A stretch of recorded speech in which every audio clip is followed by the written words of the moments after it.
डरावनी डायरी।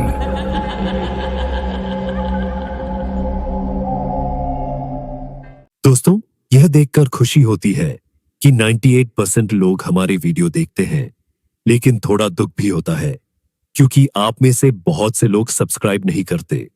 अगर हमारा कंटेंट आपको पसंद आता है, अगर हमारे डरावने किस्से और कहानियां आपके रोंगटे खड़े करते हैं, आपको एक अनोखा अनुभव देते हैं, तो सब्सक्राइब जरूर करें। आपका एक सब्सक्रिप्शन हमारे लिए हौसले का काम करेगा और हमें और भी खौफनाक और रोमांचक वीडियो बनाने की प्रेरणा देगा। तो क्या आप इस डरावने सफर का हिस्सा बनना चाहेंगे? सब्सक्राइब करें और अंधेरे की कहानियों में हमारे साथ खो जाइए। आपका साथ ही हमारी असली ताकत है। इस वीडियो में प्रस्तुत कहानी पूरी तरह से काल्पनिक है और इसका किसी भी व्यक्ति, स्थान या घटना से कोई संबंध नहीं है। यह केवल मनोरंजन के उद्देश्य से बनाई गई है। मेरी आपसे बस एक विनती है कि वीडियो को अंत तक पूरा देखें। धन्यवाद। आज की कहानी है द विस्परिंग शैडोज। एक छोटे से गांव में जो घने जंगलों और धुंध से ढके पहाड़ों के बीच बसा हुआ था, एक 4 सदस्यीय परिवार, 2 माता पिता और उनके बच्चे, एक लड़का और एक लड़की, एक पुराने सुनसान घर में आकर बस गया। गांव के लोग अक्सर उस घर के डरावने अतीत के बारे में फुसफुसाते थे, लेकिन परिवार ने इन कहानियों को महज अंधविश्वास मानकर खारिज कर दिया।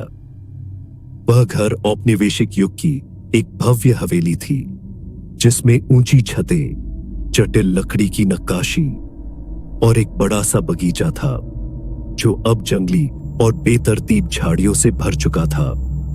जैसे ही उन्होंने घर के अंदर कदम रखा, वहां एक अजीब सी ठंडक का एहसास हुआ। हालांकि परिवार ने इसे घर की पुरानी अवस्था और देखभाल की कमी समझकर नजरअंदाज कर दिया। अपनी पहली रात में माता पिता हॉलवे में गूंजती हल्की फुसफुसाहट की आवाज से जाग गए। उन्हें लगा कि यह सिर्फ हवा का शोर है, इसलिए उन्होंने दोबारा सोने की कोशिश की, लेकिन फुसफुसाहट धीरे धीरे तेज और साफ होने लगी। शब्द समझ नहीं आ रहे थे, लेकिन उनकी टोन में एक तरह की घबराहट और भय महसूस हो रहा था। अगली सुबह बच्चों को अटारी के एक ढीले फर्श के नीचे एक पुरानी धूल से भरी डायरी मिली। यह डायरी घर के पिछले मालिक की थी, जो एकांत में रहने वाला व्यक्ति था और दशकों पहले रहस्यमय तरीके से गायब हो गया था। जैसे जैसे उन्होंने पन्ने पलटे, उन्हें परेशान कर देने वाले विवरण मिले।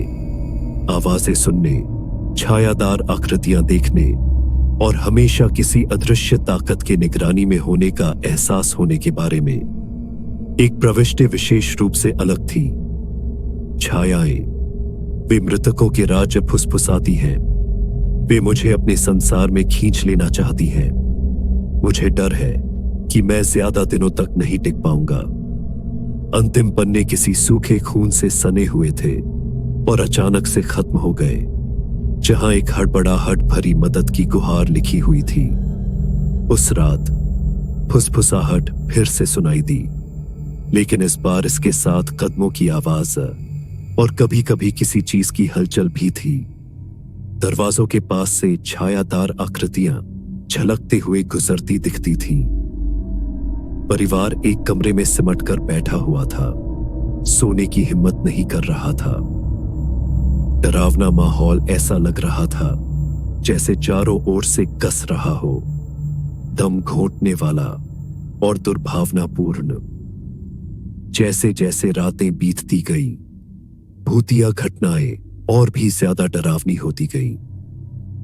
बच्चों ने कहना शुरू किया कि उन्होंने अपने बिस्तरों के किनारे एक दुबला पतला भूतिया आकृति खड़ी देखी, जिसकी खोखली आंखें उनकी आत्मा के भीतर तक घूर रही थी। माता पिता ने दीवारों से खरोंचने की आवाजें सुनी, जैसे कुछ दीवार के भीतर से बाहर निकलने की कोशिश कर रहा हो। मदद के लिए बेबस होकर उन्होंने एक स्थानीय पुजारी को बुलाया, जो अलौकिक चीजों के ज्ञान के लिए जाना जाता था। पुजारी ने शुद्धिकरण की विधि की, लेकिन जैसे ही उसने मंत्रोच्चार शुरू किया, घर जोर जोर से हिलने लगा।